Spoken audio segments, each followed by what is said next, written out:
messages from these. We've got a graphic harvester. I see Sonia has just joined, and we're taking comprehensive notes.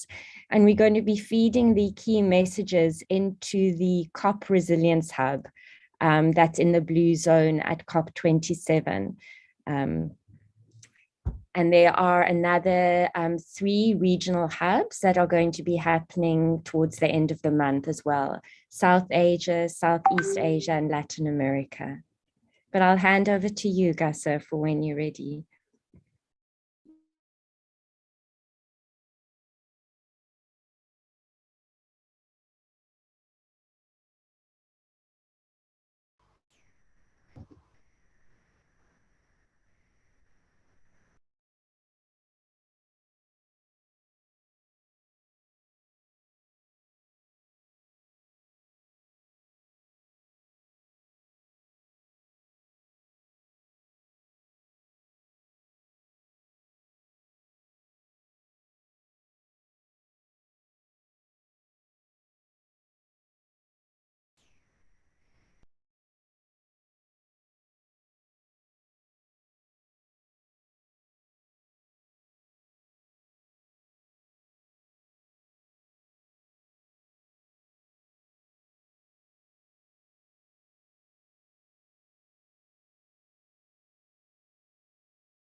Hi, everybody. We're just waiting for a few more panelists to join and speakers to join, and then we'll get started.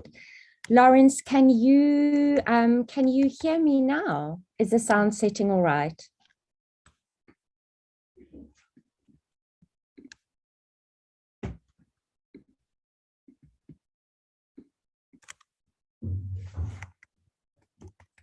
Lawrence, let me just see. Can someone please, if anybody can hear me, could you just put a note in the chat or let me know so we can make sure that the sound is working? Oh, I hear you, Olivia. Okay. Okay, thank you. Thanks very much. Okay, that's wonderful. Thank you. Okay, Gasa, I see you got kicked out by accident again.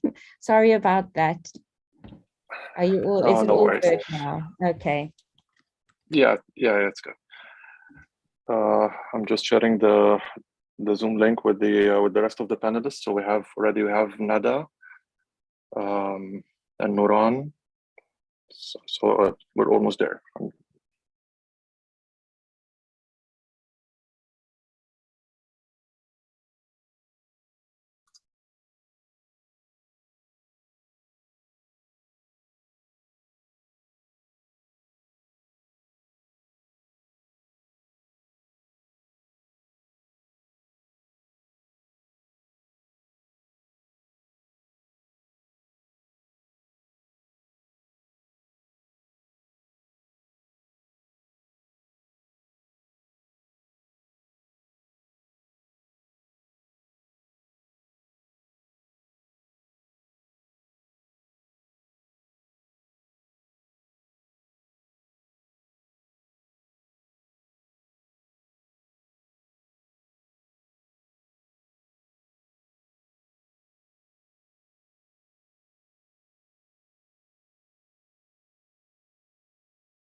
Hi, Gase, have you managed to, have any more of the speakers joined yet? Okay, great.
Hi, Gase. Are you back in the session? Yes, yes. Okay. Sorry for Okay. this again. So for the interest of time, let's. I believe we have almost everyone, all of the speakers. So for the interest of time, let's kick it off. So thank you everyone for attending. Actually, for the participants, and thanks for the CDKN and South North for organizing this event. First, I would like to give the word to Michelle to pick it off, and then I'll take it from there. Michelle. Yes, I just want to say a welcome to everybody for the first session of the Africa Resilience Hub today. I hope you all had a good rest. We're kicking off with this session, Financing Climate Resilience in Egypt, the efforts and the challenges. So I hand over to you, Gasa.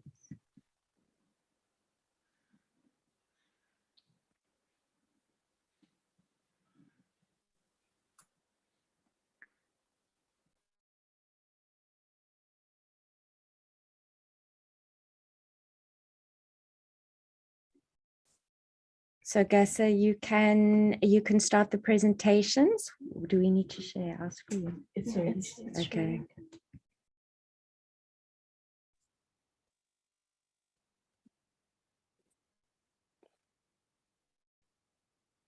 Okay. So Michelle, you wanted to say a word? I'm sorry, I got disconnected again for a minute. So did you No, manage it's to fine. already You kick can, it? yes, you can start, Gasa. That's fine. Okay. Okay. So thank you very much for this. And if you can go to the next slide, please. There's one. Okay, so this is a brief about me. So my name is Gasser Hisham. I'll be your moderator for this panel. So actually, I come from more of an corporate legal standpoint with a background with more than 13 years of experience in the fast-moving consumer goods or FMCG sector and the oil and gas.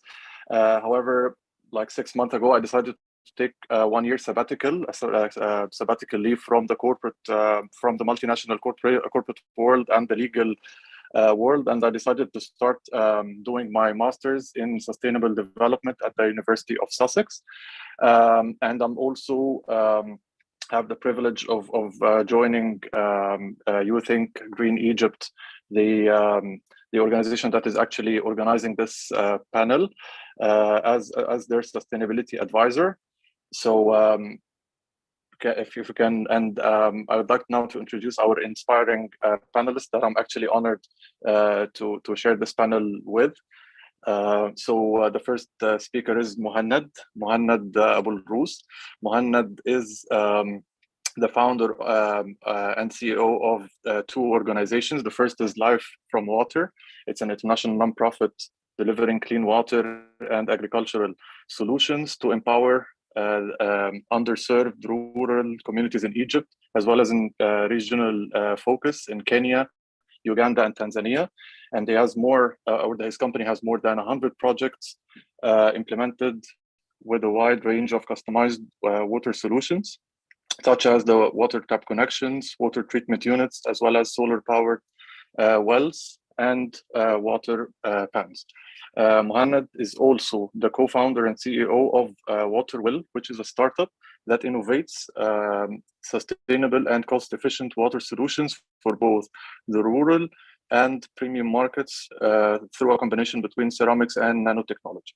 Mohanad has earned his bachelor's degree from the German University in Cairo and his MBA at the Edinburgh Business School, Heriot-Watt University. Pleasure, Mohanad. Nice to be with you. The second, next slide, please.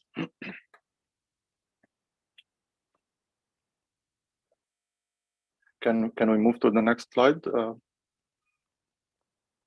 Zizi. Okay, thank you. So our second speaker is Nuran Sayed. Nuran is the co-founder and business development director of Plug and Grow, which is an agri-tech startup that provides precision agriculture solutions based on hydroponics and aquaponics. She's also the co-founder of Zon Gardens, which is an enterprise established to promote the collaboration between businesses and academia in the field of green technologies, serving the water, energy, and food sectors in the Euro-Mediterranean region. Also, Nuran, formerly, she led the business development division of Agrimatic Farms, Egypt's first and one of the largest aquaponic farms in the MEA region, with a production capacity of 4 million pieces of lettuce annually. Nuran studied political science and psychology in the American University of Cairo, AUC. Again, welcome and pleasure to have you on the panel, Nuran. Can we go to the next one, please? So our next panelist is Rogi Ramadan.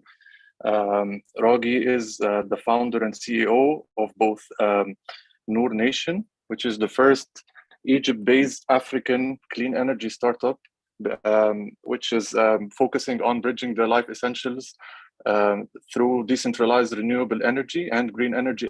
And also, he is the founder and CEO of Green Energy Academy, which is an Egypt-made international company that delivers world-class renewable energy services.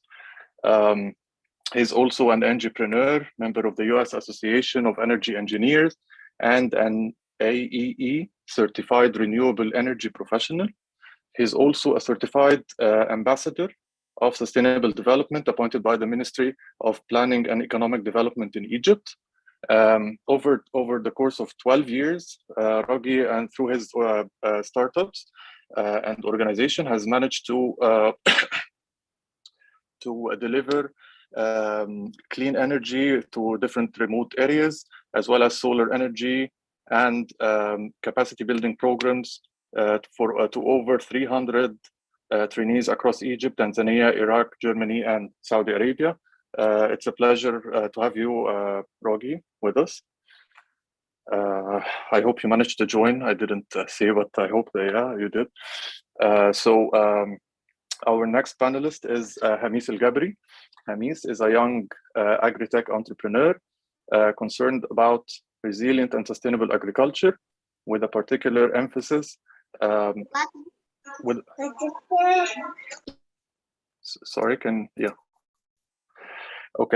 a particular emphasis on providing solutions to water scarcity, food security, and climate change challenges.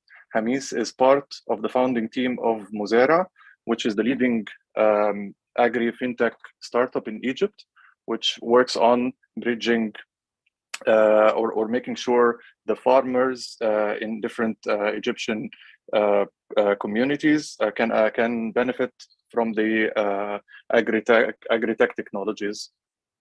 So it's also nice to have you. Very nice to have you. Pleasure to have you. Thank you for joining. Thank you. Can we move, please? Next one. Our final panelist is Nada Al-Bakri. Nada is a colleague at both Youth in Green Egypt. So she's a project lead at Youth in Green Egypt, as well as a colleague at the Sustainable Development Masters at the University of Sussex. And she's also a current member of the Public Policy Hub, which is a GAPP school of the American University in Cairo. She's working on the evaluation and monitoring of the National Adaptation and Mitigation efforts, with 1 year experience in modern agriculture and a graduate of the Bachelor's of Biotechnology from the German University in Cairo. Nada is leading influential projects at Youth in Green. Among them are the climate resilience, the climate launchpad. Again, welcome to the panel, and looking forward to your participation, Nada. Thank you. Okay, so to kick off the panel, my first question. So, what would be the definition of resilience in each of your areas, and how could it be achieved in your opinion? So I will start in the order actually on my screen. So Nuran. So that's a big question we're starting from. Okay, so if we're talking about resilience, my focal area is agriculture and food production, basically. So from our perspective, or from the grower's perspective, basically, resilience here represents different techniques and technologies that they can adopt that can allow them to basically mitigate or eliminate some of the risks they face in general in the agricultural sector related to climate change, water scarcity, increase of costs, for instance, for elements like fertilizers, energy, and so on.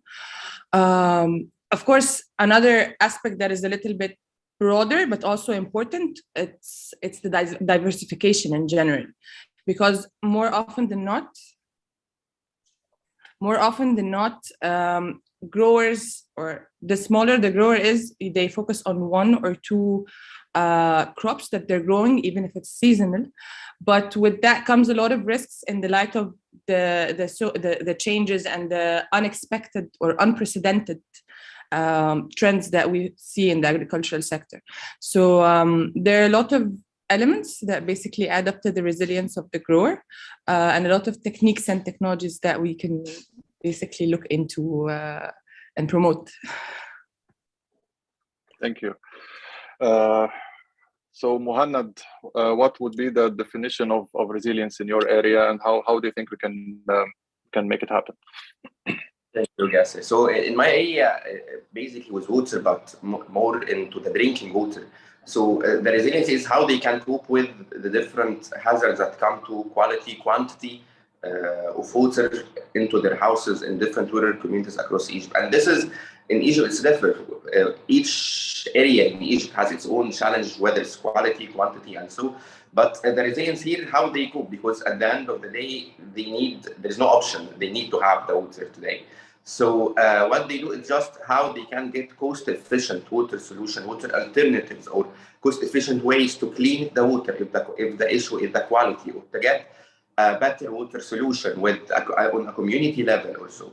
So you can find in many villages around Egypt, each village has its own dynamics, and with that dynamic, they have their own solution, whether they have a small water treatment unit, they have some water filters like the one we do, or they can fundraise together to get a clean water source connected to the government, the pipes of the government. And in many cases, because of the expansion in the population, as well as the decreasing dependency on the Nile, the quantity of water is not enough. Then this is a huge issue that they collectively need to work in. Very insightful. Thank you, Muhannad. Moving to Hamis. So the same question. So I think and like the answer will be adding to what Nuran has said, because I also work in agriculture, especially with the small farmers. And when it comes to small farmers, like, you need to mitigate the risk of the climate change and be more climate resilient to an affordable level also. So you need to focus on the technology, the smart agriculture technology and its implementation, but also focus on the affordability of those technologies. So you want the farmer to accommodate using new practices and be more agri-resilient, but also you don't want to cut from his income because this income is already so little. So this is our focus in Muzara, and we're trying to offer those kind of solutions and like have help the farmer be more adaptable to using technologies with an affordable prices, and also get a margin of profit that is higher. So in order to have more resilient sustainability, you need to mitigate and like make sure that also there is a business sustainability in the way. So this is how to mix. Thank you. Thank you, It's very insightful as well. So Nada? Hi, Gaston. Hi, everyone. I think coming from Youth in Green is more of a social enterprise, speaking about the civil society and so on.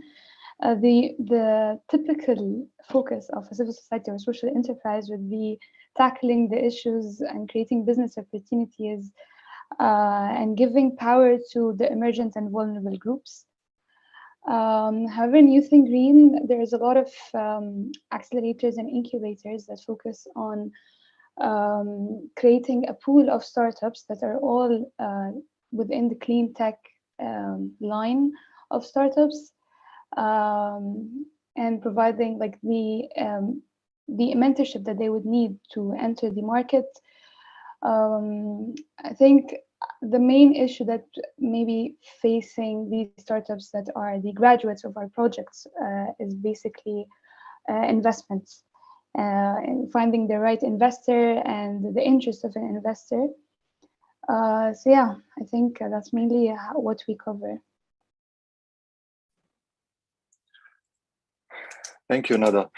So my next question would be, so what are the biggest climate risks currently that you see currently, and as well as anticipated or like foreseen in the near future, again, facing Egyptian communities that you each of you work with? So Hamis, do you want to take this? Yes, sure. Like right the existing risks and the foreseeable ones in the future. So right now with the small farmers, we face a lot of challenges when it comes to adapting to the climate change. We see like high peaks of temperature, the water are more contaminated with pesticides or fertilizers from the excess uses. Also, there is some kind of crops that's not anymore planted in their own seasons. So we have seasonality changes in Egypt, and also soil contamination. So we have different points of risks that we're facing with the farmers in Egypt, and especially the small farmers. Like the emphasis of all those risks are higher on him because, as I mentioned, the affordability part is different.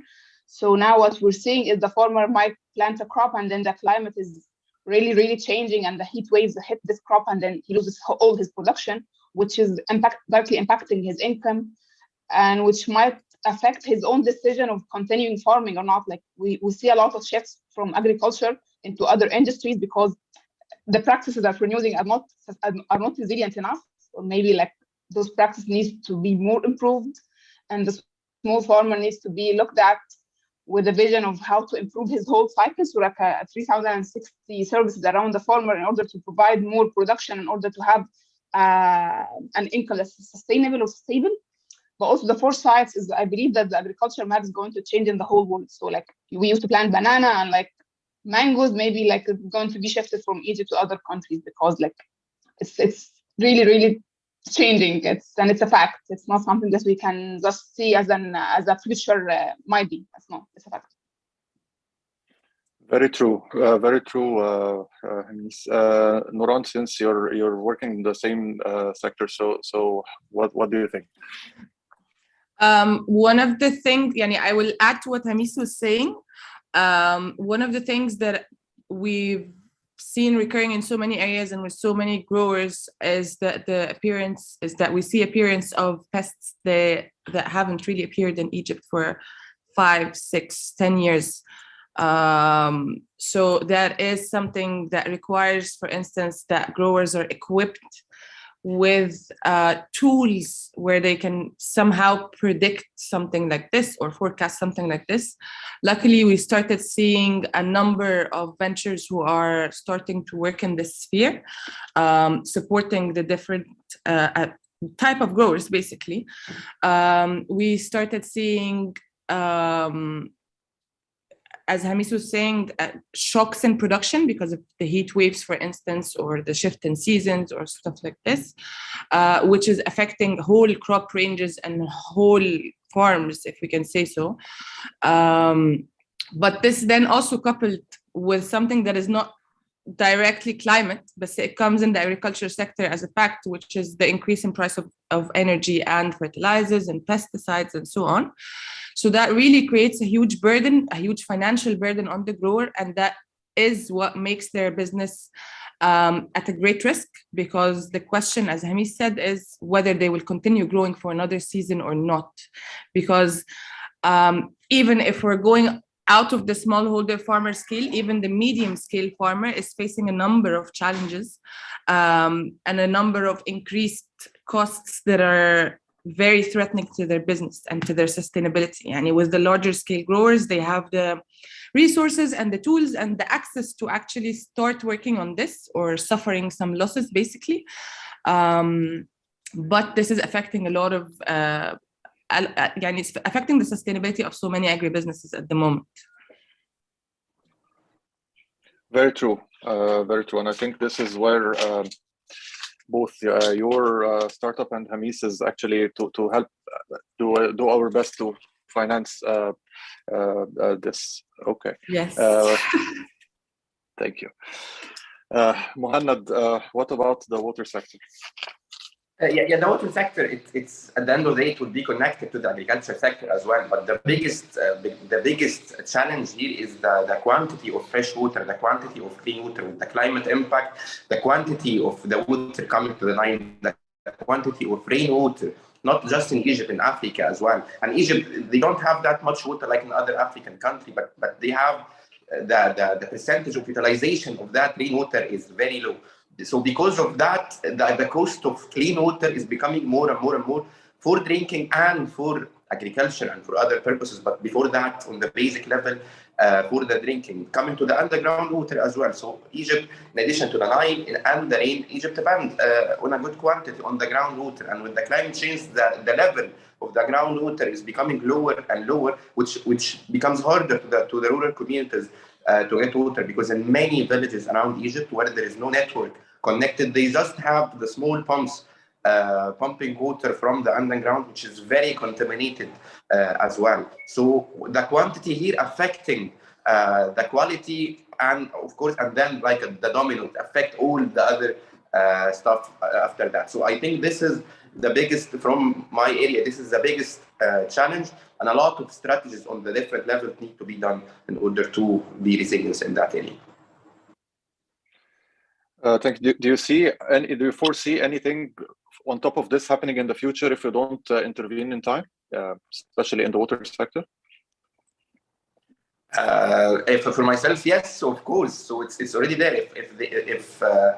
So the government, and so they are depending now on the water desalination and so on. So if the mitigation is not in time, in the right quantities, and in order to compensate the difference, so a lot of people, and we see this in Upper Egypt, there's a lot at all communities with no water sources at all, and maybe they get water just once a day or once a week in many places in Qena, for example, because there is no enough water and the network. So this is already you are facing now, and in the future, if there is no mitigation and there is no alternative solution to quantity-wise on the masses, there will be a lot of challenges.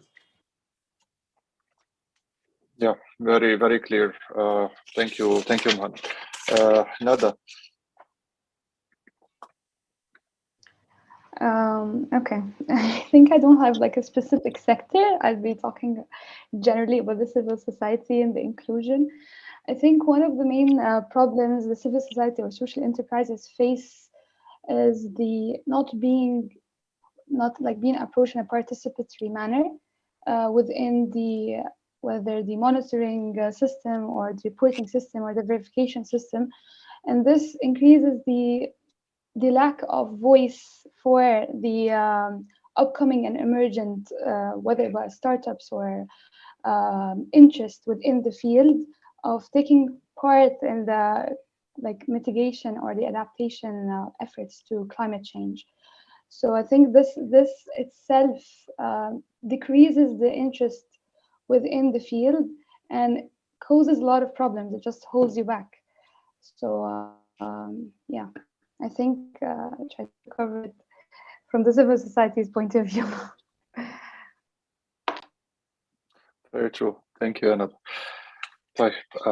So my next question would be: what are the key measures currently implemented to face these risks that you guys have already mentioned? And what are the measures that are still needed to be implemented, and how urgently? Of course, time is of the essence, but if you can highlight what's already the efforts that you and as well as other organizations have already put in place in Egypt to try to respond or to build resilience in these areas, and then what's still needed and how urgent. Who wants to go first? This one I'll...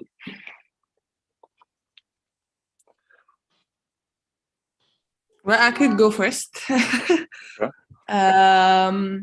Okay, so what we do is basically hydroponic technology. And this is one of the applications where you're able to provide the grower, where the grower is basically able to mitigate and adapt to so many changes that are going on. For instance, because mostly the applications of hydroponics or even aquaponics or any kind of soilless agriculture is done in a closed system, at least so far, most of the application. And that here overcomes the challenge of the climate shocks, the change in season, even the newer pests that are recurring or coming up. But also more importantly, it allows the grower to kind of shift from making ends meet, which has been the case for the past 2 years maybe, to being actually profitable and growing their business in a sustainable, scalable manner, because they can start expanding from the local market to the export, if they're exporting, export even more, or export in other seasons than the traditional seasons they're working on, and so on.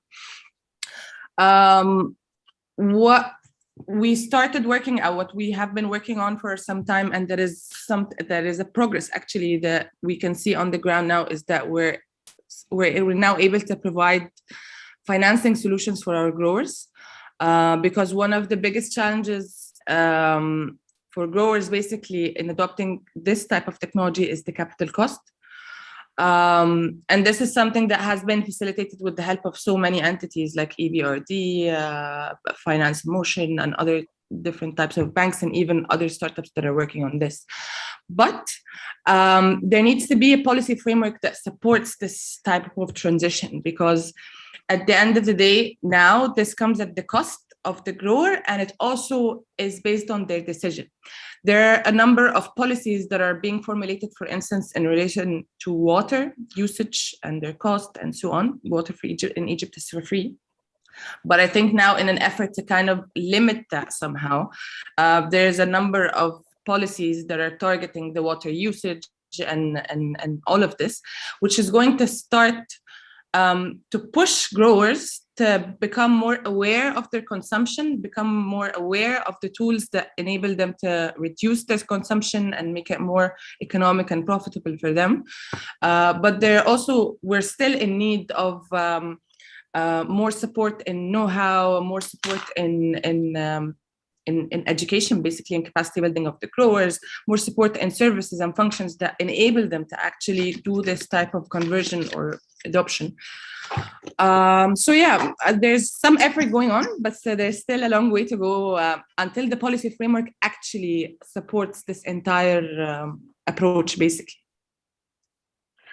Very helpful. So when you say supporting basically the technical expertise and the know-how, who do you look for to provide this? Okay, so for instance, there are so many research institutes in Egypt that work on hydroponic projects, for example. there is a lot of data out. There is data out there. Maybe it's not that much or encompassing so many crops, for instance, or different climates, or. But I think if we have some focus and support on this sector, this can start generating a lot of information and data and know-how that does not only help the hydroponic grower, but also the traditional grower. Because know-how in regards to the plant, their needs, their requirements, and all of this is something I need either way to grow anything anyway. It doesn't matter if it was in a controlled environment or not. Because even if it wasn't, I can still benefit from understanding how this plant works, how it reacts to a climate, how it reacts to different conditions, how it reacts to different pests, and so on. Because at the end of the day, this results in a higher cost if I'm not optimizing any of this, or if I'm not really assessing all of these elements. And in a great part, this goes back to the fact that the agriculture sector in Egypt is quite, has been quite underdeveloped in contrast to other more developed countries, basically, because we use very little amounts of technologies or data collection tools or data analysis tools. Yeah, and this is only a new introduction in the market for the past few years, but the basis is quite limited. And this is the kind of know-how that can be actually beneficial from all those research institutes and academic institutes and arms of the different ministries that actually deal with the smallholder farmers and so on. And that's kind of the space that I really think if we mobilize well, we'll be able to see a huge shift in the agricultural sector.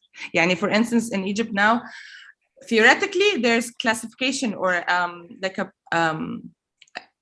allocations of where you grow certain crops, but this isn't actually really applied on the ground. So this affects so many other elements in this entire cycle. And that's kind of what I mean by the supporting functions. Very, very clear. Thank you very much, Yanura. Hamis, so first, you, from your perspective, let me know what measures have been implemented so far in the agri-tech or the agricultural sector, and if you care to share also like how the role of unstable. No worries. I was just reiterating the question. So you let me know like already the implemented key measures and projects to build resilience also from your perspective in the agricultural or agri-tech sector, and what do we need and how urgently do we need it, and if you can take a few moments to also respond to or complement Nouran's point on mobilizing finance to this sector, given like how a company like Muzera, for example, can help. Definitely.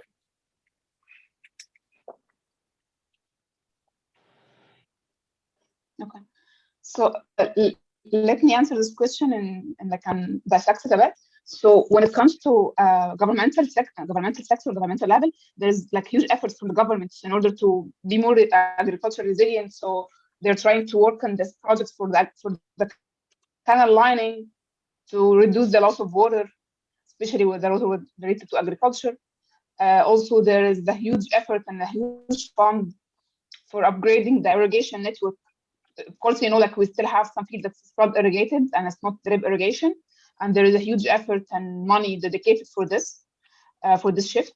So the government is doing a good effort when it comes to eliminating the whole kind of waste and like, you know, this kind of that's used to be in agriculture chaos. Now it's being more formalized or trying to be more formalized and on track.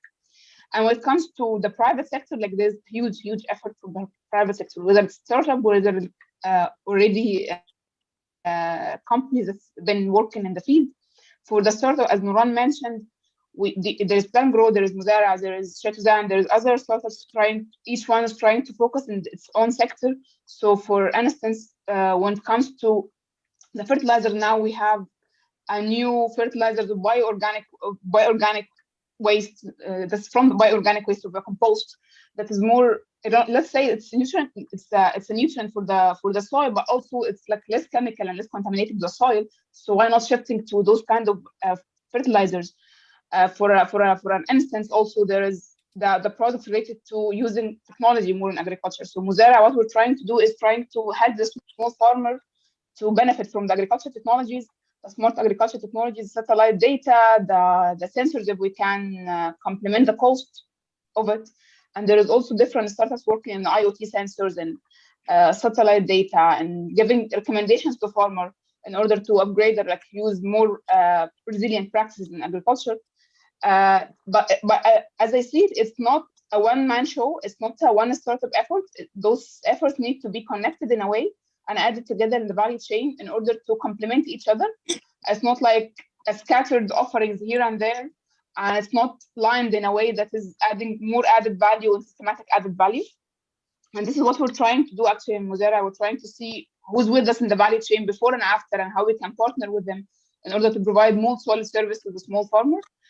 And when it comes also to the implementation and like the steps to be taken in the future, currently I'm not in Egypt, I'm in Spain, in Alicante, and I have been in a farm visit, and there is a city here in Alicante, and there is a law for all the farmers to use IoT sensors in their land. It's an official law, it's a governmental law. It's not like a between us law, you know, like the informal one. Why is that? Because they measured the contamination in the lands here, and it was highly contaminated. The water was highly contaminated. The soil was highly contaminated. And then this law was issued in a very, very fast manner, and the farmers are abiding by it. They have the sensors and they measure what type of nutrients our lands need, and we're not going to add more nutrients than is required. By having this kind of collaboration between the farmer, the government, and also the startup who's providing the services, this is how we can complement the circles in Egypt. And also the financing part is important. As Nuran mentioned, we have two challenges. We have lack of data in agriculture. It's like the data, it's either not there or outdated, but there is some data and there is some research data, and there's some data about the market and the prices and the technologies and how it's efficient. But those data are not really communicated in a way that everybody can use it and everybody can build on this data. So I believe that effort here is really, really important, and it's crucial for the success of all the innovators and all the measures we're trying to take, but also financing. So different financing entities are interested into financing the small farmers right now, but how to do it? Because when it comes to small farmers, as what we're working on with Muzera, it's a bit harder than large growers, because like they're kind of bank, and then you don't have history for those farmers, and the bank needs some sort of a list of assurance. So it's a two-way direction of the banks trying to listen about their requirements to accommodate the farmers, and also the farmers to try to be more adaptable when it comes to it's like a one paper that you need to provide. Just work on it, because you will take this money and you will be using this money in a new effort that is more helpful for you and more impactful for the whole country. So it's like two-way direction. I always see it this way. And hopefully we can do more good in this sector in Egypt. Yeah, hopefully, and let's stay positive. I think we with all our combined efforts, we would be able to do this. Thank you, Hamis. Mohannad, the water sector. So yeah, at the beginning, I really like what the case in Spain with the sensor that Hamis said, because this is very crucial, very important on the larger scale. It's not that easy to implement, but if you are talking about the water sector in general, so the government is trying to monitor the underground water with doing monitoring systems in the borehole, so that we monitor that all the people having the borehole, they get the not so much quantity, so that the borehole can be refilled again. So if we have this legalized, so that all people with registered borehole have these systems, the government at the end, they can monitor actually the quantity of water, so that no one overconsume the borehole water, so that don't affect the underground water. So this is already some regulation in this area, but it will not that advanced like what Hamis said in the other case, but it will be a great potential if that is as well is done with the IoT. So this is regarding the underground water, for example. Another measures is with the rainwater harvesting, but this the government do some pans and so for in places like Matruh in order to harvest and not just harvest, but in order not to have a negative impact of the rain, like we see occasionally in some places like Aswan also. So removing the negative impact and making the best out of it. In addition to that, of course, for the government as the big desalination units and for the private and non-profits as well as what we do, doing water treatment unit, community-based water treatment unit to serve the communities far from Nile, or the communities depend on underground water with a lot of salt and microbiological contamination. So this is what is being done all over Egypt on different levels and different sectors. It has a negative impact, of course, doing treatment unit with the RO reverse osmosis, because at least you have a 40% waste, a lot of salty water that if you are not getting away that water in the right manner, it will affect the soil, it will affect all the underground, and there is a lot of negative practices in this as well. So this is on the medium and large scale with the water treatment unit, and in the smaller scale, like the cost-efficient water filters, to have a cost-efficient solution to get nearly affordable water, clean water, if I have contaminated water. So the quantity is fine, but the quality is not fine.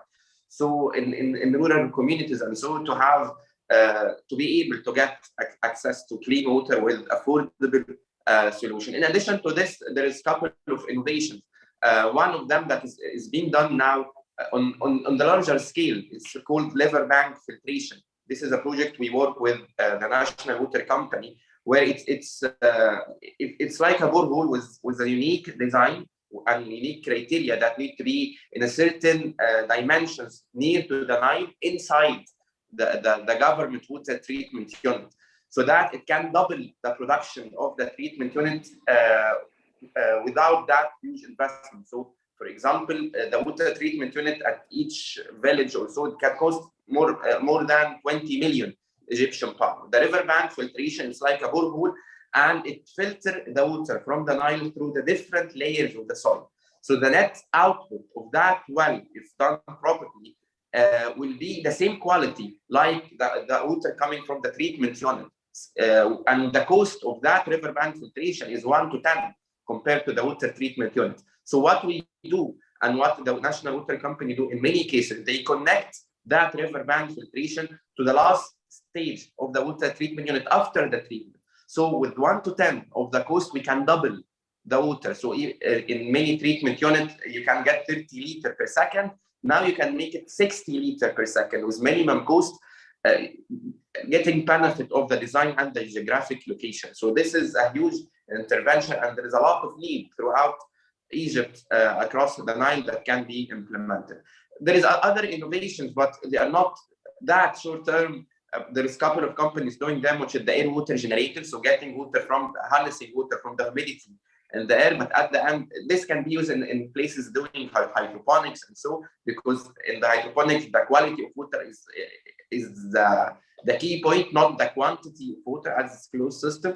But in other places, it's the energy of getting that water is a lot of energy, and of course the energy. Here we can't just talk about water or agriculture or energy separately. At the end, the three of them are connected, and the three of them must be in the plan, whatever the sector each one of us is working. And so the energy required to get that water is a huge dimension as well. Thank you very much, Mohamed. It's very insightful, and definitely it triggers many follow-up questions that will go already with our with the next question. So thank you for this. Nada, given your work with different communities that are definitely the most affected by climate change risks and hazards in various parts of Egypt, so. Again, how would you describe the key interventions that you've witnessed so far, and what is needed and how urgently? I think one of our major intended interventions is to increase the number of functioning and revenue-making startups through the different governorates, the 27 governorates. Our projects are not only Cairo-based, they are all over Egypt, tackling climate change through the different sectors, through the different programs that we host or we create, starting from the pre-ideation phases, helping the interested personnel to combine and understand and through design thinking, know more about what do they interest, how they can enter the market and so on. And then that's one of our projects. We've been doing that for 4 years now, and we're very proud of. That's Climathon. It's more of Climathon Cairo, which is we create a community, and community actually grows really well because the graduates of the program can enter to the other one that's like a post-ideation. And then there is also an accelerator. So I think mostly what we try to do is intervene with the necessity of the startups or SMEs that are focused on climate change through entrepreneurial programs. And I think the major issue that we face is the lack of capacity or the lack of data. And I think this is something that is witnessed across the different sectors. There's also the accountability in the process of privatization, which is essential, however difficult for small and growing companies. There's also the financing, of course. It's very essential. I think financing, in my opinion, is the number one issue and the number one cause of why startups do not continue and they just fail. They start up with 500 startups applications, and then the succeeding ones would be 1 or 2. And there's also the problem of lack of awareness. But I think through this year, because of hosting COP27, I think it's more out there that climate change is important, and mitigating it and adapting to it is very important. So we're trying to tackle the lack of awareness. And I think, however, in the smaller communities, this is something you do not really see. In different areas, there's no knowledge of climate change or its effects, the science behind the things that affects their day-to-day lives, from farmers to women and children and so on. So yeah, I think that's it in short. Very helpful. Thank you, Nada. I'll be back to the last point shortly. Muhannad, so to implement these projects that and needed interventions that you actually comprehensively gave us an idea about. So what is the support needed from the private sector to finance these projects? So yeah, this is a $100 million question. So again, it depends. So in many places, when the intervention is a large-scale intervention with a lot of initial cost, what can be done is water as a service, getting water as a service. So instead of the community paying of that water treatment unit, and of course they can't afford, and this is done in many places across Africa very successfully financial-wise. Getting water as a service means that as a private sector, I install the water treatment unit for free, yet the community get the water for affordable amounts that they can pay. And this is something Livebox can be doing, and this is something that we are doing now in a place in Kenya, for example, in an orphanage in a place called Gilgil. We implemented a water treatment unit in the orphanage, and then we did a water kiosk or a place outside the treatment unit where the community can sell water, not just I get that, but I can sell water to the near communities to get revenue so that I can maybe repaying that in the future. So seeing water as a service, it will be with the condition and the economic condition with the people at the bottom of the pyramid, could be an important but not an easy thing to implement, because you need a lot of guarantees in order to do this investment, and it will have at the end a part of social part, not purely private sector. Another part is maybe in the other places where the intervention is not that high. It's not microfinancing, but maybe facilitation from an intermediate organization. So in many places in Egypt, to get official water pipes into my house registered in the National Water Company, I need to pay around 4,000 Egyptian pounds. In many places, it can reach 7,000 Egyptian pounds, which is a lot of money to be paid at once from a household that its income level is maybe less than 2,000 Egyptian pounds per month. So they just don't have this option. They wait to the non-profits to implement that project to them, or they just get water from the alternative contaminated sources. But what if we do some installments in the middle, whether it's the National Water Company or intermediate financial institution, where I can make that household pay the next 7,000 Egyptian pounds overall 2 years or so. It will make them, it will make it very easier for them, and it can intervene with a lot of places. But because of the current initial cost in a lot of places around Egypt, this is a barrier, financial barrier to people to adopt clean water. So summing water as a service and microfinance or installment facilitation, either from the government or from intermediate financial organizations. So how do you see this like mobilization happening, Mohammed? So like, I mean, in the first example, actually, I think my understanding, both examples would be like directly the financing going to the individuals or the households that are actually in need of this these interventions or support. So is there like a bigger picture that you can like more on the like a community level or a more regional within Egypt, I mean, to finance like these projects on a bigger scale maybe, or you think this is like an individual basis is better, like a bottom up kind of approach? It's in the individual level when we are talking about connecting water inside the homes, but in many other places the water is connected but it's not clean. So then the individual level will not work at that point. And on the community level, what we do as Life from Water, we implement the water treatment unit as a charity, so they don't pay anything. But the community itself, they gather themselves and add a community.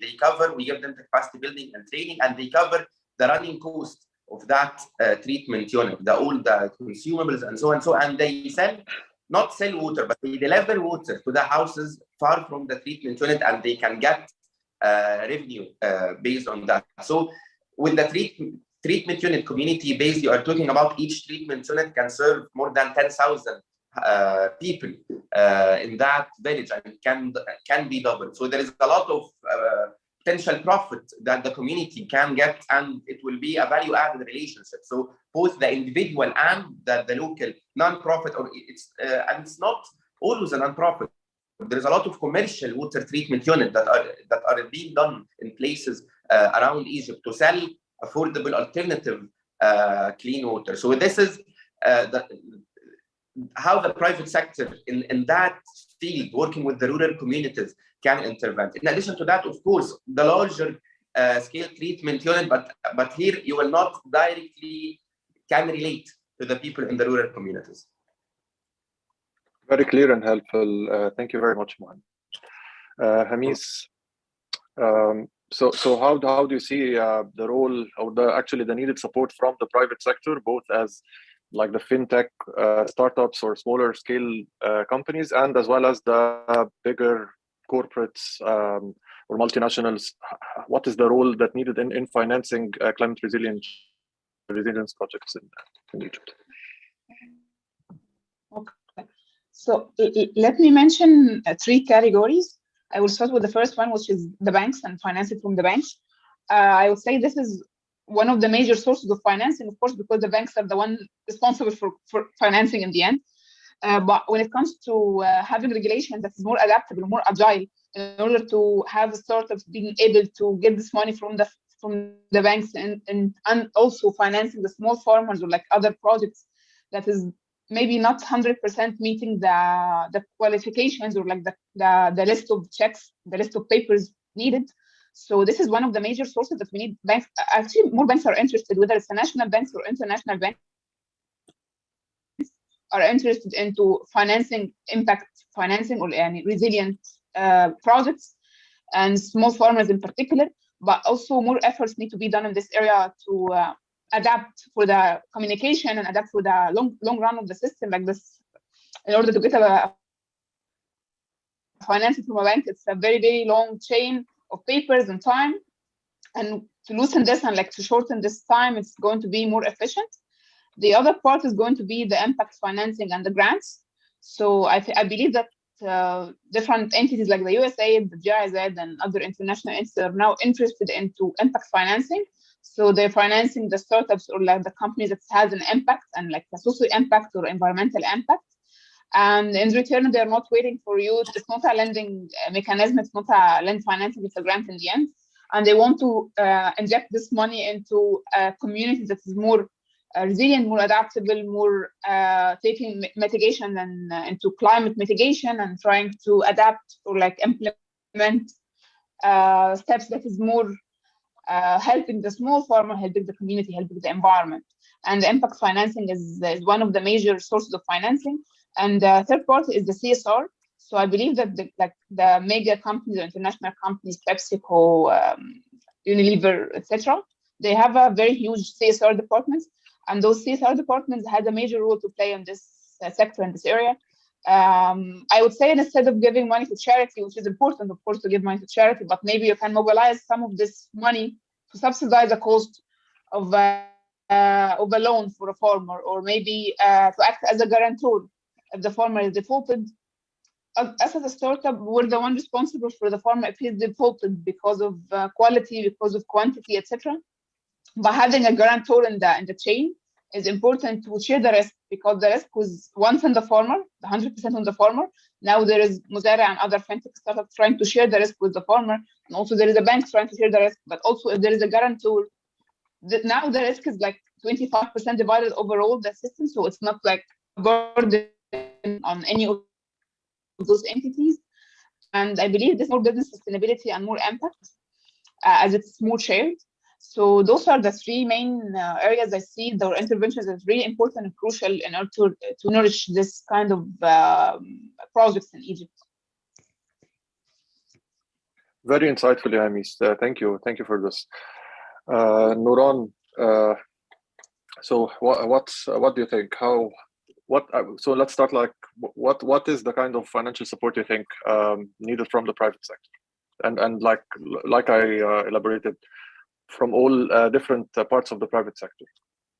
Okay, so I'm going to say something that is a little bit different and might be a little bit controversial, but I don't believe that it's the private sector's role to provide financing. It's not really where they come in. The private sector in this context could maybe finance or drive research,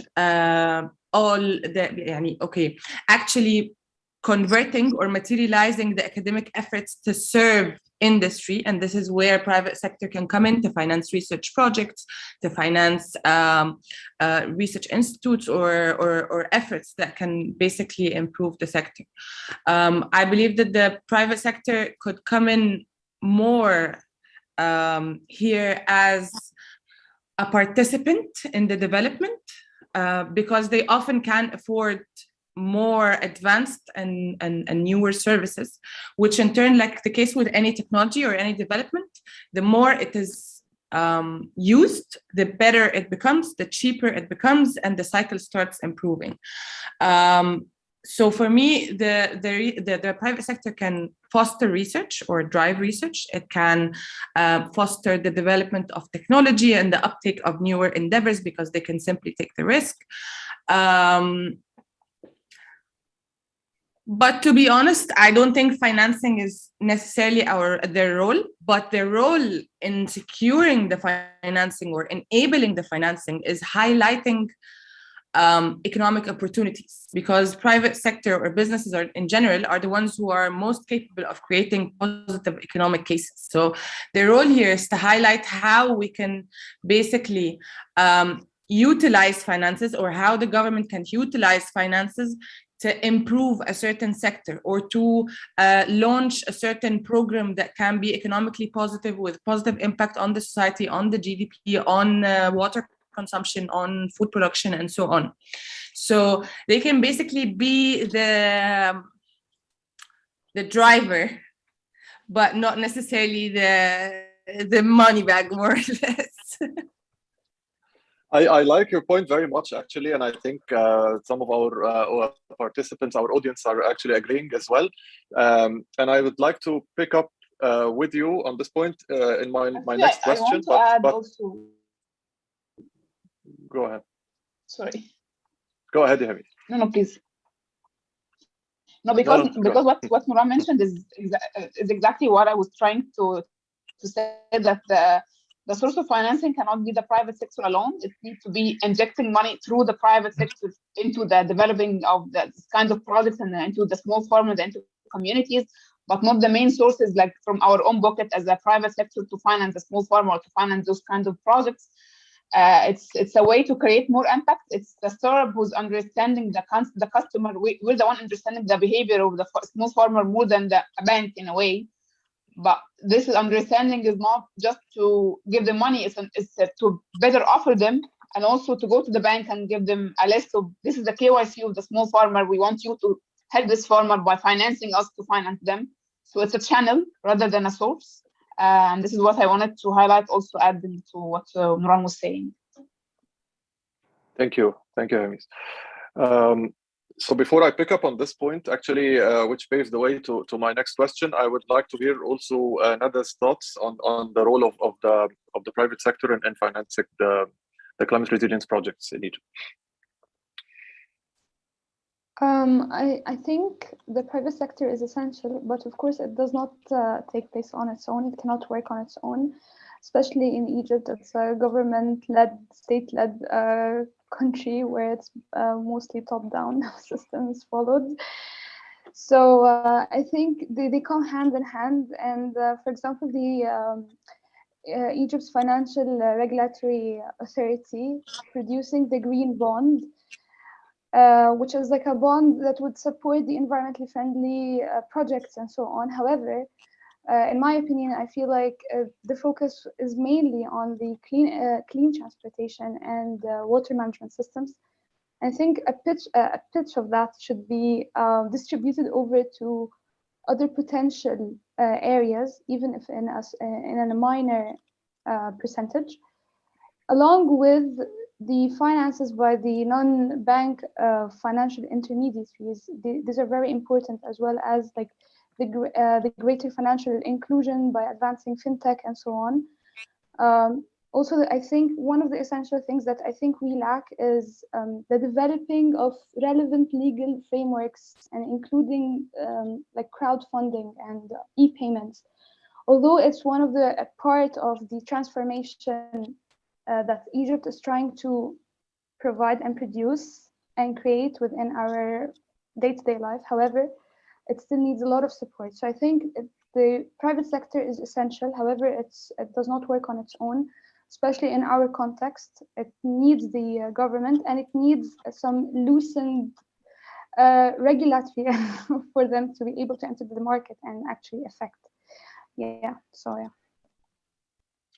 This is a very important point, Yanada, and actually, definitely it's part of the in a couple of questions. Definitely, we'll ask about the anticipated or the needed role of the government to help overcome the barriers for investment and mobilize the finances. But before we go to the role of the government, I'd like Nuran, I would like to probe a little bit more on your very interesting and important point.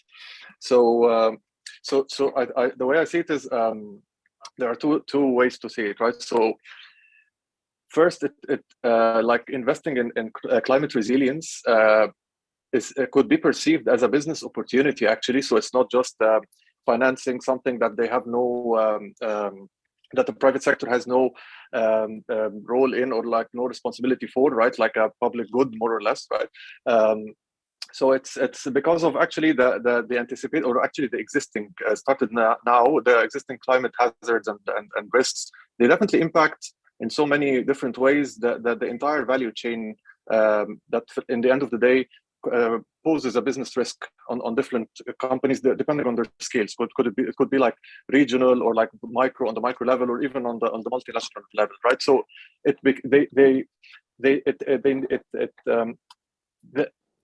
let me put it this way: the private sector support now, they need to treat this as a business risk that they need to step in and help overcome, or like at least, I'll put it this way, mitigate or adapt to, or be resilient towards, right? So that's a way of saying it, of seeing it, and I would love to hear your thoughts. It's a different point of view, like it's the counter argument in a way, right? And so do you want to start with this one? So that's the first thing. Okay, so in general, I'm a person who believes that with every challenge, there is an opposite opportunity in it. And I think this is the case with climate resilience, for instance, techniques or technologies in general. But from my point of expertise, which is hydroponics, for instance, and this was exactly why we were able to talk with financial institutions and explain to them that this is a lower risk than other risks that they cover in the agriculture sector, for instance, because with climate resilient technologies like hydroponics, you're actually having much higher guarantees on your production. You're having much higher mitigation techniques installed that enable you to have a somewhat secure profitability that is actually much, much higher than traditional agriculture because of the productivity and the water savings and the fertilizer savings and all of this. And most importantly, because this comes in the form of a technology, of an asset, this is kind of different than what they're used to, for instance, in the agriculture sector. Because, for instance, if the bank now is providing me with a loan to finance a facility, a hydroponic production facility, and for whatever the reason is, this grower defaulted or this operation did not really succeed for whatever the reason is, the bank is actually able to seize most of their investment from the asset that is still there, which they can actually take back or resell to someone else and so on. So, and I think this is the case with so many different options. Even if we look, for instance, at a much smaller scale or something much less complicated. Now, if I'm financing IoT solutions to be deployed in farms. So now this is maybe a small cost, but it is also still possible that the grower is not really able to still pay his debts and so on. The government can still go and take back that piece of equipment. And that in and of itself mitigates a big part of the risk. But all of this is now only possible because the level of awareness of the financial institutions is becoming higher with the help of so many entities that are trying to push for this. Yani, it is a fact that still so many banks, for them, endeavors that are towards sustainability are still very unfamiliar, very high risk. But this is mainly because they're not really familiar with it. They do not really understand the impact or the economics or something like that. But with the effort of many entities, for instance, like the EBRD has an office that is dedicated to work with banks to assess and evaluate the risk of these types of investments that the banks are not really familiar with. And this is the case with many different entities. This is what kind of enables us to start implementing or utilizing such frameworks like financial frameworks and so on to boost this adoption rate and have more showcases on the ground of success stories and adoption rates that have clear and validated economic impact, improvement to the quality or improvement to the overall situation of the business. So yeah, that's kind of Thank you, Nuran. So the other part was actually, given that in Egypt's updated NDCs, we see that the Egyptian the government has put around like an estimate of 50 billion US dollars, right, for the implementation of the adaptation, the needed adaptation projects by 2030, right?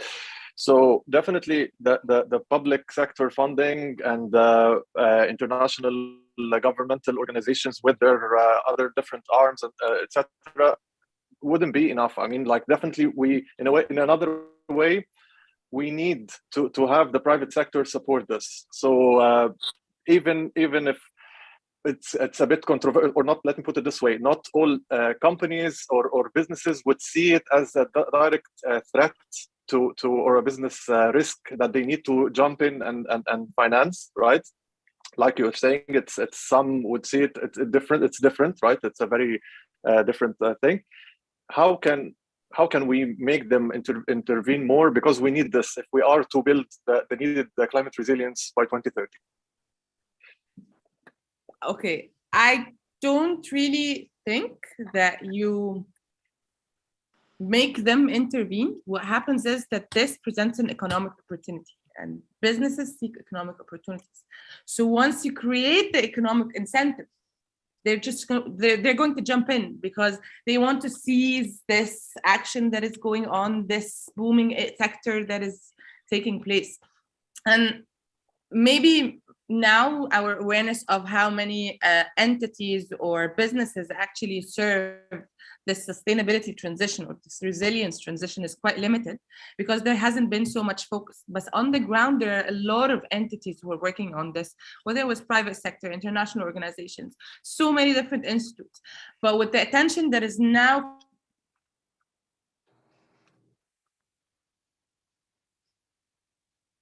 actions and the projects that are being implemented on the ground, with the different endeavors that the government is doing, with the different actions, basically events like COP and so on. So I think it's just a matter of maturity in the process. Just like it will happen, it will all fall into place, but it will take some time. Thank you very much, Nuran. We'll pick up more when we talk about the support we need from the government or the other non-state actors. So thank you for your valuable contribution. I see that Rogi has managed finally to overcome the technical issues. So Rogi, welcome, and you actually managed to join on the heated on the spot on part of the panel.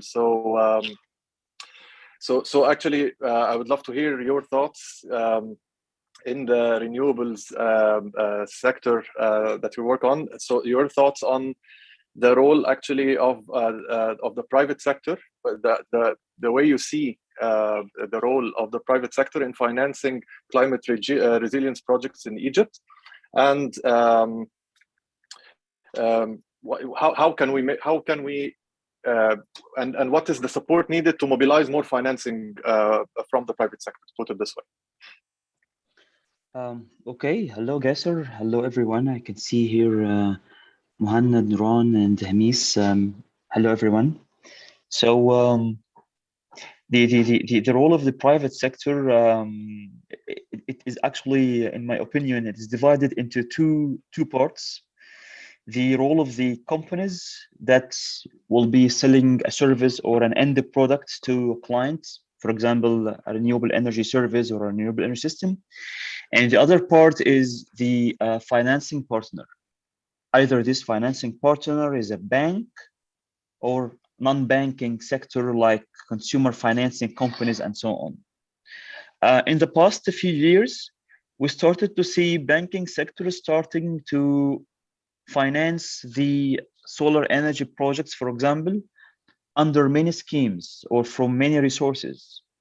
Some of them based on international financing, like Nuran mentioned, the EBRD and the Green Economy Financing Facility project that have been there for the last 3 or 4 years, where the EBRD has given some money to local banks like Alex Bank, Agriculture Bank, and NBC to finance some projects in the solar energy sector.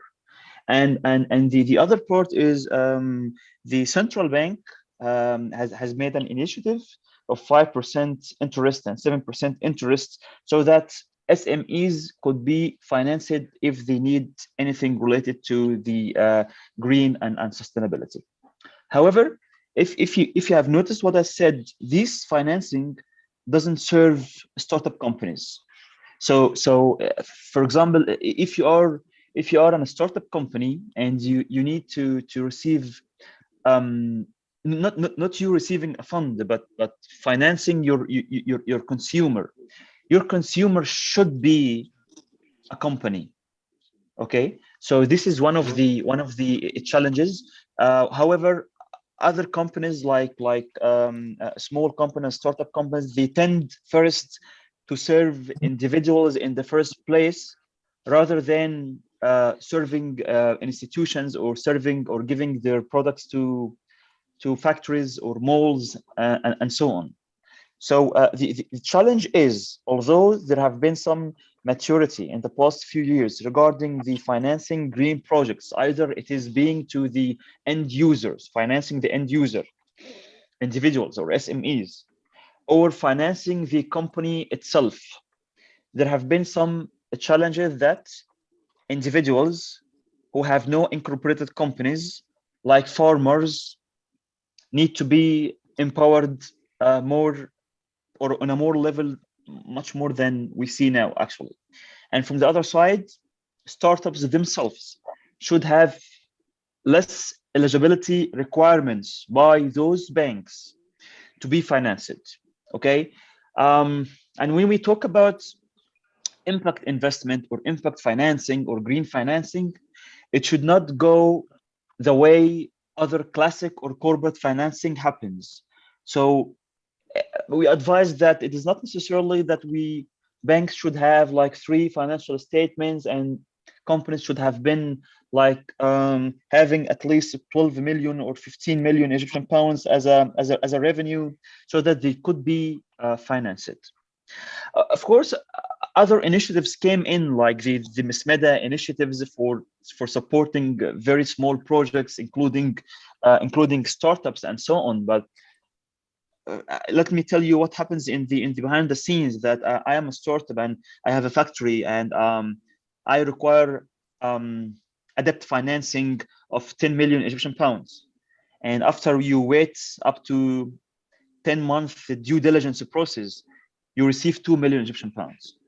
Okay, so it's still also, it's not only about how much financing or the requirements, it is also about the rate of financing and how fast are you going to receive this financing. Because am I a startup applying for financing for a bank or from Mismeda, for example, if I'm going to wait for 1 year to just have like 5 million Egyptian pounds to buy some machines in the factory or something, most probably within this period, I would have been approaching other financing opportunities.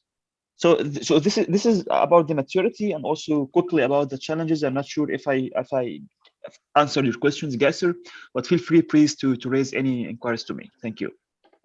Thank you. This is very helpful, and it sheds light on the challenges that startups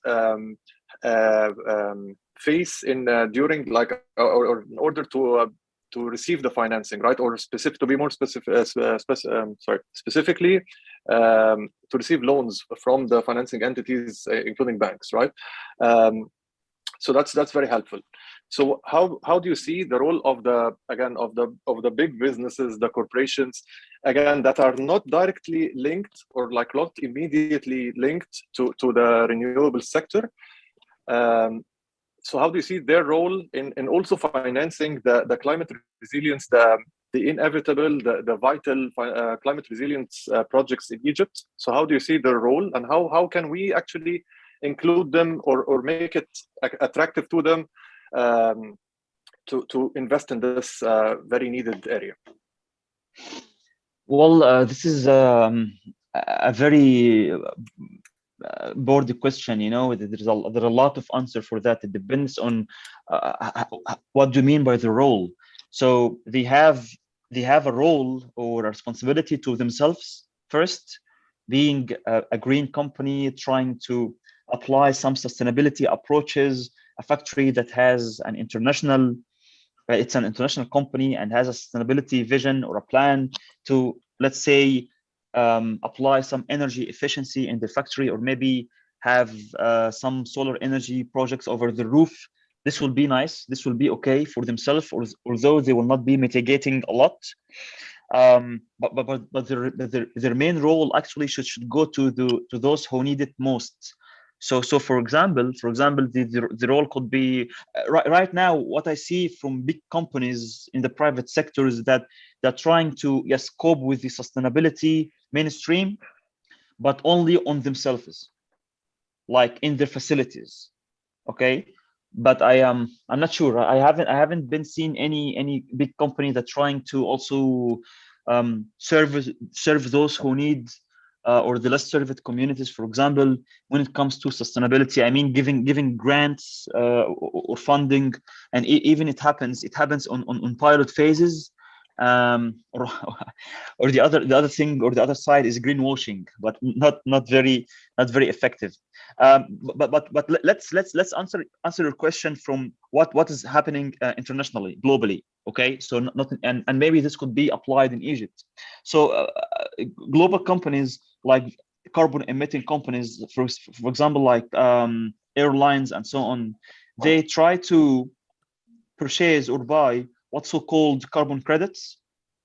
They buy it from small projects all over the world that they are mitigating carbon. So let's say that we have a clean energy company, and they are doing projects all over Egypt.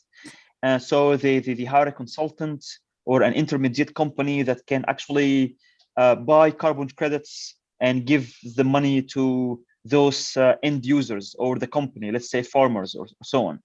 And because they have carbon neutrality plans, and they will not be able to achieve these carbon neutrality plans, or one of the ways is to buy carbon credits. And that way they can look into the developing world and startups or any initiatives that can have any calculated or well evaluated carbon energy or carbon credits, and they can buy it.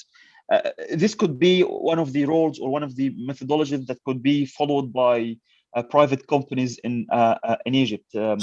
But so far, as I told you, it's only for the facilities itself or the company itself, but not affecting like others or considering others, especially for such very limited and short time initiatives that is not sustainable. And sustainability, when you have a role in something like green, is extremely important, because sustainability means continuity. And if this doesn't happen, then it is just, for me, in my humble opinion, it's just a greenwashing. Thank you. Thank you. Very helpful, Rogi. Thank you very much. So Hamis, to pick up from the last point, Hamis, you're still there, right? Oh, okay. Now I see. So you agreed. Actually, you are of the position that big businesses that are not directly related to the agricultural sector, their role is more of a catalyst, right? To transfer technical expertise, or to, in a way, make the market more investment worthy, or to facilitate the credit or this kind of being a catalyst. But what about? So how yeah, I mean, like how can we make it, as I asked Rogi and Nuran before, so how we can make it a business opportunity? So one, we can, I mean, there's this point of view that still sees that the entire value chain, or the entire, or even like economy, if not supported by these needed resilience projects, will eventually cost the businesses a good part of their revenues across the value chain. So in one way or another, there are many ways that we don't like not get into it now, but I mean there are so many ways that this will definitely eventually will pose a direct risk on the business value chain. Also, in another way, even if this is not the case, or like not immediate risk, or like imminent one that makes it investment worthy, how can we make it an attractive? You mentioned the CSRs, right? What else? How can we make it more like an attractive investment opportunity area for businesses, in order to eventually like raise the needed financing, or mobilize the needed financing for those critical climate resilience projects in Egypt? Okay, so as Nora mentioned, once a business see an opportunity, they go and seek it because it means revenue for them, but also it means doing good and doing well. So they can do well as a business, and they can do good by investing in the agriculture, or investing in the environmental impacted projects, society impact projects, etc. So I believe making those kind of initiatives less risky and more sustainable is one way to attract investment from different entities. And I wanted to highlight something here. In Egypt, we don't have some sort of a crop insurance model, agriculture insurance model, which is one insurance that is available in every country, different African countries. They do suffer from different risks than that we have in Egypt because of the floods, the rain, of the droughts, but also we're not far from there based on the climate change, and based on the high heat waves and the pests that are not controlled, and new pests, as Nuran mentioned, and the map is changing for the agriculture. But also, I believe one of this risk mitigation way to make the agriculture more attractive is working on a model that is kind of guaranteeing the farmer, the one who's got the money, of the one who's using the energy, if this farmer is using water, if the farmer is using new irrigation techniques, etc., is defaulting, then they have another backup of a crop guarantee, of a crop insurance model that can help them in case of defaulting. And this kind of net, will act as a net. If the farmer is falling, there is a safety net that can have him and have his back, and they can pay this money back in a way, or like a percentage of it. I think we need both the insurance companies and both businesses to think about how to have a business model, or like an insurance model for the agriculture sector that is more tailored to the Egyptian conditions, and that can act as a safety net for both the farmers and the lender and the guarantor and the financing agency also. It might be one of the solutions. Thank you. Very insightful, Anis. Mohannad, what are your thoughts on this? Yeah, so I am very happy that Ragi joined at this point and mentioned the green ocean part, because this is for the private sector, for the non-governmental, for all. Now, because of the COP and because of if I may say, the trend of the climate change, many people, many organizations, we just the effort in that sector is just talking about the issue, not just implementing. And even with the private sector and the CSR, if we may say, there have to be a regulator, some party that can regulate, assess if that private sector or any organization is actually doing what it's doing in that area of the climate resilience. Because with the CSR, the CSR as Nuran Hamis said, the CSR itself, it can be a business aligned CSR practices that's aligned with my own resources, and I can get profit from that as well. Not just general awareness or any general matter for PR purposes, which is widely, unfortunately, done by many organizations and private sector organizations. So, and the same with the funding organization. So any funds coming to that sector is coming through intermediate funding organization. And at the end, there is a lot of stuff that we can talk about, because there is no regulator, there is no intermediate companies that assess how good they are doing and how positively they're impacting the climate and the startups and so on. So if that is not done, then at the end we'll just be talking about the issue, and anyone can say whatever he wants, but there is no ecosystem in order to regulate what are the steps that all of us collectively done and what need to be done collectively.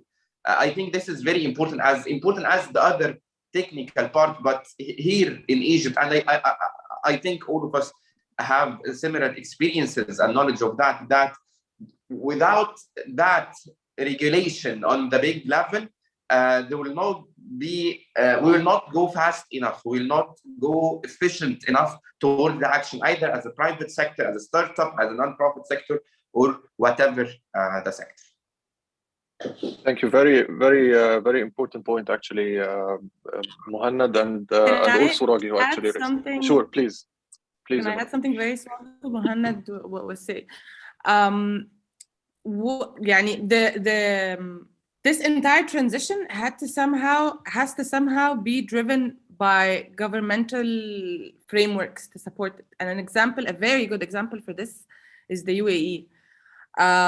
Taking again the example of hydroponics, for instance, it has become a rising trend, for instance, in the UAE because of the governmental effort. And all of this started when the government started having frameworks in place that support climate smart agriculture. And then they started having programs where they facilitate securing land and financing the operations and providing huge funds.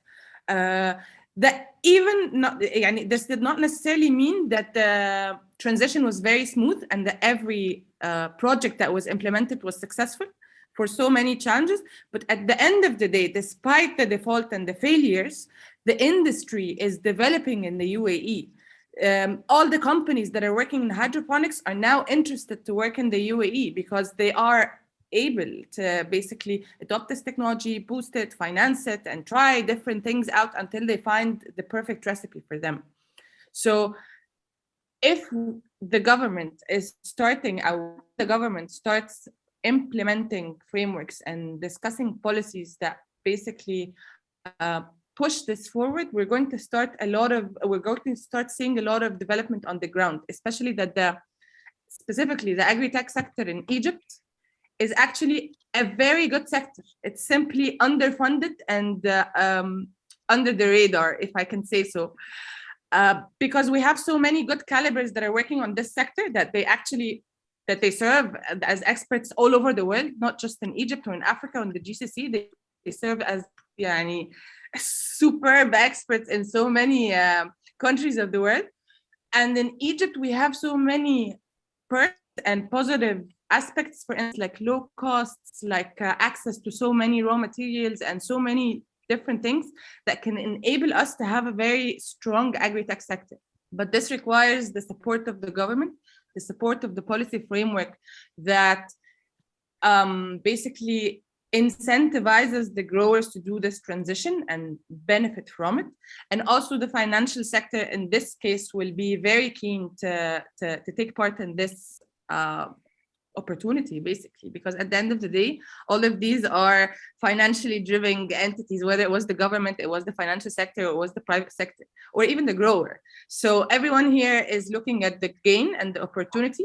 And what we're seeing now is that there are a lot of opportunities that just need to be somehow highlighted and formulated in policies, basically, that support them to take off. Super helpful, and very. I think it's very actionable and clear. Actually, the policy intervention needed. So thank you for highlighting this one. So Nada, what quickly, because of it, we would like to actually go on open to questions. So what are your thoughts, Nada, on again back on if you have any further or additional thoughts on ways to mobilize financing from the private sector and the required policy interventions or government support. I think I would like to add to everyone who spoke that although Egypt has a handful of incubators that support entrepreneurs, and there are all the rising startups are mostly green startups or clean startups. They account for approximately 5 to 7%. But I think the problem is, or the issue that we face currently, is that there is no monitoring or an evaluation system, a unified one that is nationally placed. And I think that is one of the main goals of the national climate change strategy, placing a monitoring, reporting, and verification system. Once that is in place, I think the unified or the national efforts collectively from within the private sector, public sector, civil society, startups, and so on, SMEs, and so on, would be accounted for. And that would attract the private investments, whether foreign or direct or whatever. This will also help Egypt to increase in the level of the efforts. There's a lot of efforts. There's a lot of projects that are implemented within Egypt that are not known of. And this is a problem because of no monitoring or evaluation system. Once the monitoring system is there and it's verified according to, of course, the Paris Agreement and all of the other international agreements that we've signed to, that would help us to build a proper GST system and become part of what's happening with the world. We start becoming included with the big discussions, the GST process, becoming a part of seeing the impact of us as a country where there's a lot of, where agriculture and irrigation, and of course, like as they've spoken, they're experts in their fields, is the most like risky areas within Egypt. So yeah, I think once a monitoring system is there, within the policies, it's out there, it's implemented, it's actionable, and not only like within the strategy that is drafted without any implementation action plan, that would help showcase the ongoings. So yeah, I think that's my point. Very helpful, Yanada. Thank you. So before we open the questions to the audience, any final thoughts? So, in general, or on the support needed from the public sector or from the government. So far, we have regulations, needed regulations or policy interventions on the water usage, data sharing in agriculture, and then climate risks and weather forecasts. Even I think so. Data sharing. Greenwash, like there has to be like some sort of a governance system for, or like maybe like disclosure requirements or and monitoring of this, creating via regulation, creating investment frameworks that definitely would enable everybody to be clear and coordinate and create a common ground for investment among the various actors. Finally, what Nada mentioned, the monitoring and evaluation system also is definitely very much needed. Any final thoughts on ways or needed interventions to help mobilize finances from the private sector, I believe, or infuse or inject more investments into climate resilience projects?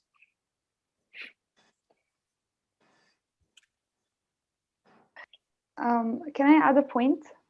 Sure. I think to the MRV system, I think I've missed that point, comes hand in hand with data collection. We've just in 2022 started to have one authorized entity to collect data nationally, and that's the CAPMAS. They're still starting creating a whole unit for the climate change effects. They're still hiring experts. It's still 100% new. So I think we're moving forward. However, it's late. It's a bit late, but it's better late than never, I think. So yeah, I think data collection and think tanks is a necessity to be placed here in Egypt. Think tanks are very rare in Egypt. And I think we lack at that point. So yeah, I think that's my point. Thank you. Very, very helpful point. And actually, as the other speakers also mentioned, research, right? So lots of research is still needed on the local, on the national Egyptian level, and across the different sectors and communities. So definitely, that's a very good point. Thank you, Nada. So I'd like to now open the platform, the space for questions from the audience. If anybody has a question, please raise your hand and or just go ahead. Feel free.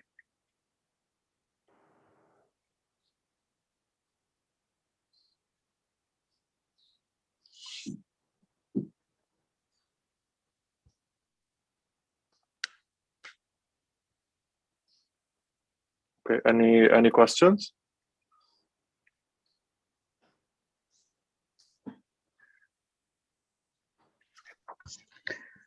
Gasser, sorry for interrupting, but I wanted to say one final thing, since we have here. Sure.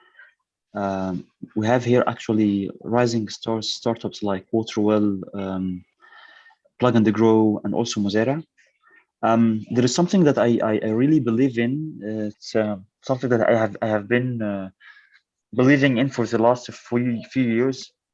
I have applied with other startups, and it became to be quite successful. That green startups, since we have a problem with the financing and the support of the ecosystem to green startups when it comes to financing the startup or financing its clients or targeted clients. A very powerful technique to tackle this is that green startups should work together. Yeah. They should really work together. They should really stand together. I can see here 4 startups that were working in the water, energy, food nexus topics, and they have an extremely huge potential to really work together. For example, I'm so proud with Noor Nation collaboration with Muhannad and Waterwell. It's really very fruitful collaboration to be honest to say, and both companies, both teams and both startups are sharing their experiences, and actually when it comes to technical products or even the business model itself to do something great. And even those startups, if you have problem with local financing, there is a huge potential for international financing organizations or international development organizations, or even some VCs outside of Egypt that need to see consortium of companies coming together. Consortium of companies, yeah. So it would be really nice if we consider this, put this on the table. What kind of green startup that I will need to, or green company that I need to collaborate now in order to add value, to create mutual benefits to both of us, and also to create something new and to tackle a problem that haven't been tackled before.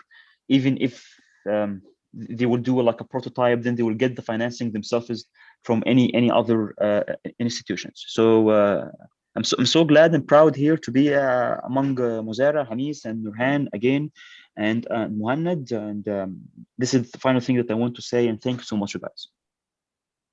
Thanks a lot. That's a very, very insightful and actually important point, Raghi. Thank you very much. So, Muhannad, since Raghi specifically mentioned Noor Nation, Waterwell. So how and the question goes for everyone, right? I'll start with Muhannad, but like, please take a minute to think about it.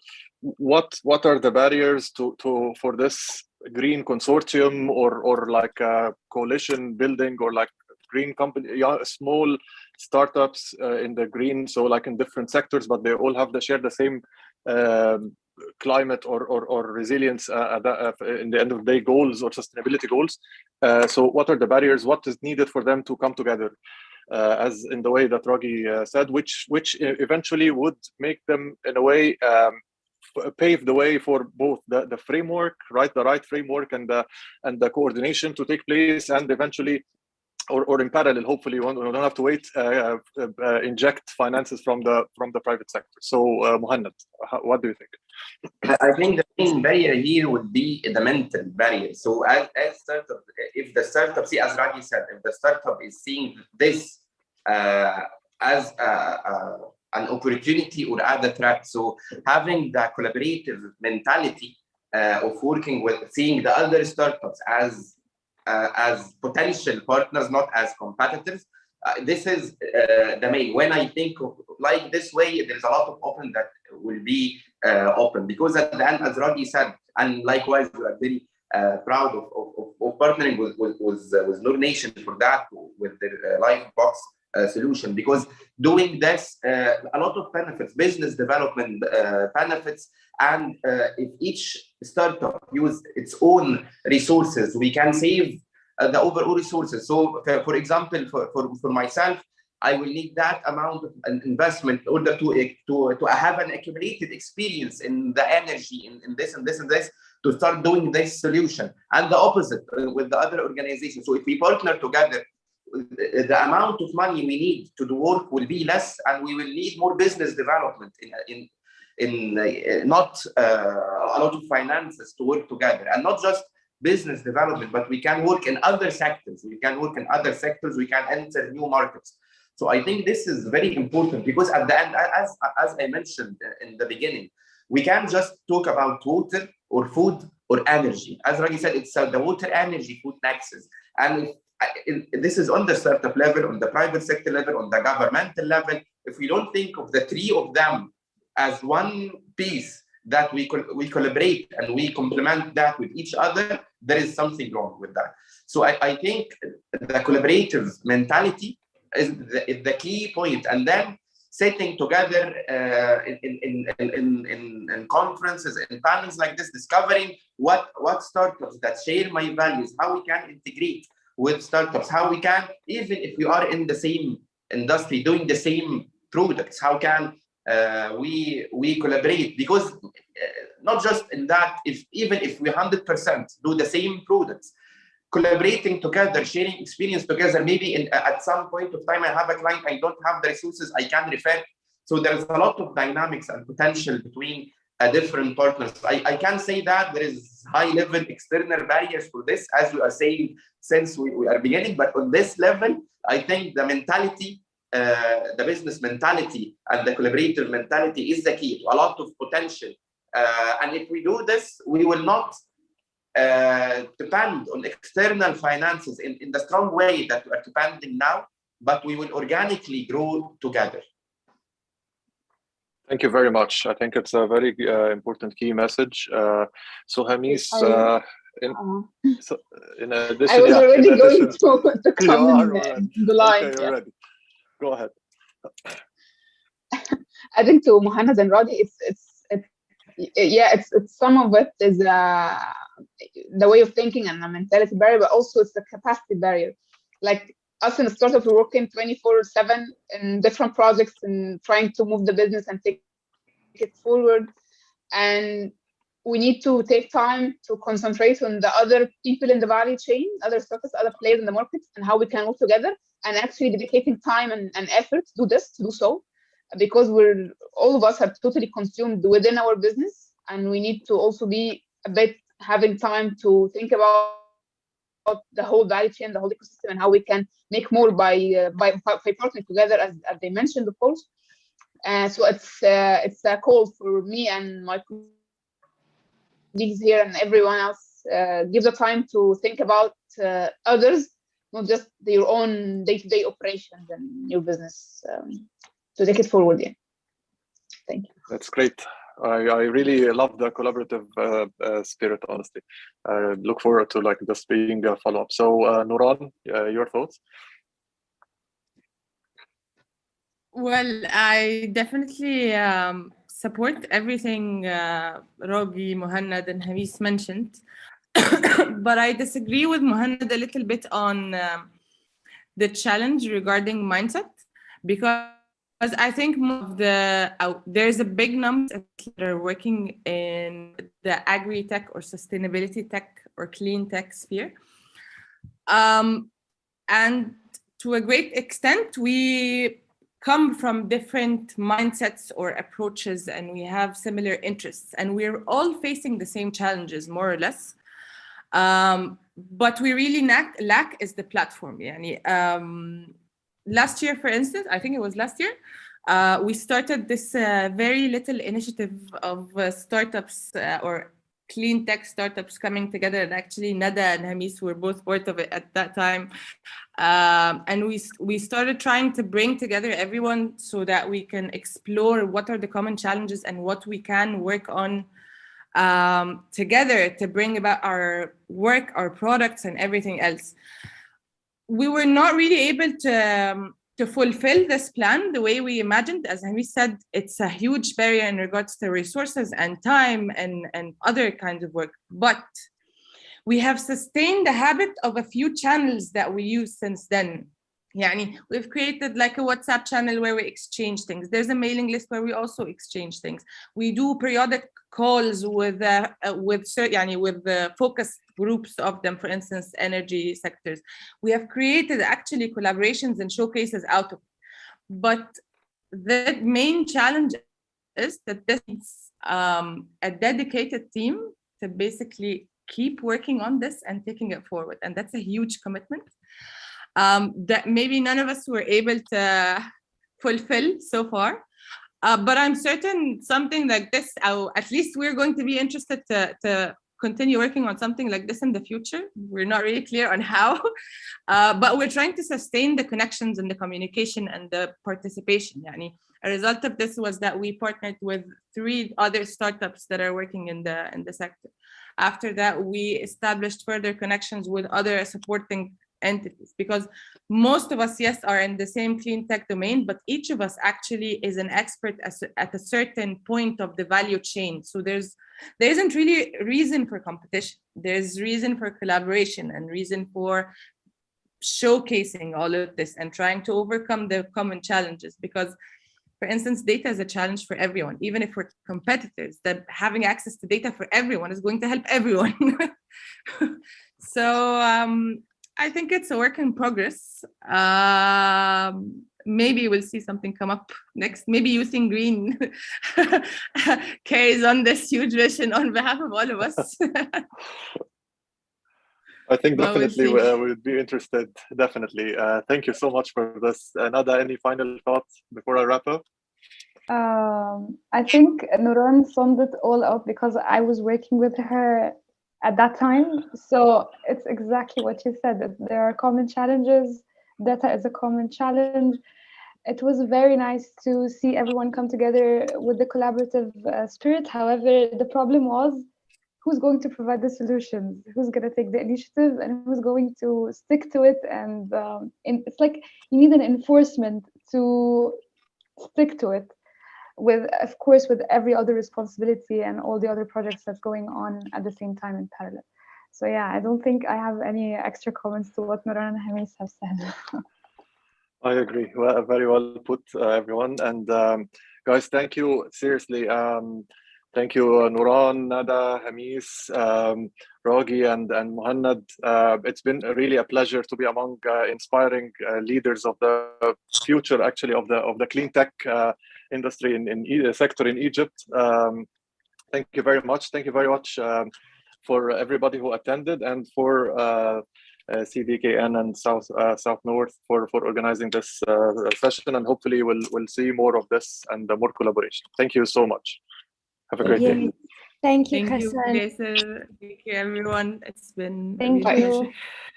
Yes, this has been really Lovely. fascinating. It's been a wonderful opportunity to really understand about the real world challenges in financing, and also the opportunities of peer exchange and communities of practice. So thank you very much. I ask everyone to please make sure that you actively leave the session when you go, and to let you know that the next session is looking at living labs as a methodology to promote inclusive and regenerative food systems. So we hope to see you there. Bye, everyone.